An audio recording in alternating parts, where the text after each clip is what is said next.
तासगाव तालुक्यातील वायफळे येथील रोहित संजय फाळके याच्या खून प्रकरणी मुख्य संशयित आरोपी विशाल फाळके याला जेरबंद करण्यात आले।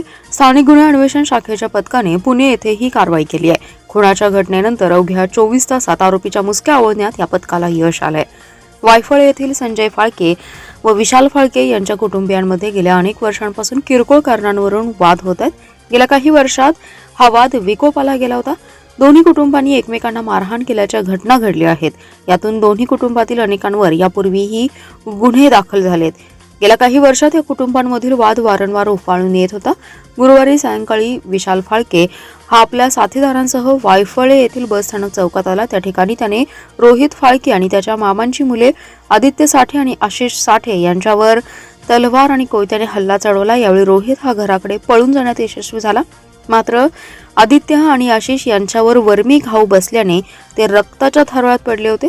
दरम्यान रोहित हा आपल्या घराकडे पळून गेला। विशाल फाळके आणि त्याच्या टोळीने त्याचा पाठलाग केला।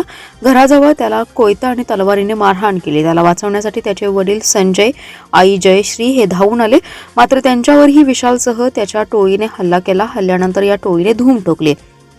यानंतर जखमी अवस्थेत सर्वांना उपचारासाठी दाखल करण्यात आलं। उपचारादरम्यान रोहित फाळके याचा मृत्यू झाला। त्यानंतर हल्लेखोरांच्या शोधासाठी विविध पथके रवाना करण्यात आली। ठिकठिकाणी युद्धपातळीवर विशाल फाळके आणि त्याच्या टोळीचा शोध सुरू झाला। अवघ्या 24 तासाच्या आत पुणे येथील भारतीय विद्यापीठ परिसरात विशाल फाळके याच्या मुसक्या आवळल्या।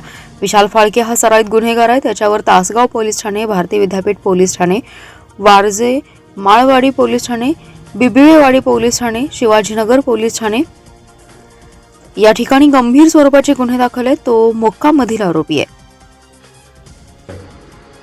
तासगाव पोलीस स्टेशन हद्दीतील वायफळे या गावात काल संध्याकाळी सुमारे 6:15च्या दरम्यान फाळके कुटुंबातील रोहित फाळके व विशाल फाळके यांच्यामध्ये पूर्वीच्या दाखल गुन्ह्यावरून वाद होऊन विशाल फाळके यांनी रोहित फाळके व त्याच्या कुटुंबातील इतर सदस्यावर त्याच्या 7 ते 8 साथीदारासह हल्ला करून त्यांना जखमी केले होते व ते पुण्याच्या दिशेने पळून गेले होते।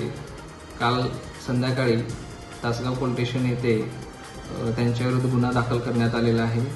माननीय SP सर व ॲडिशनल मॅडम यांच्या मार्गदर्शनाखाली तासगाव पोलीस स्टेशन व स्थानिक गुन्हे अन्वेषण शाखा यांची विविध पथके तयार करून वायफळे परिसर व पुण्याच्या ठिकाणी तपास करून आज संध्याकाळी सुमारे 5:30च्या दरम्यान विशाल फाळके या मुख्य आरोपीला ताब्यात घेण्यात आलेले आहे व इतरही त्याच्या साथीदाराचा शोध सुरू आहे।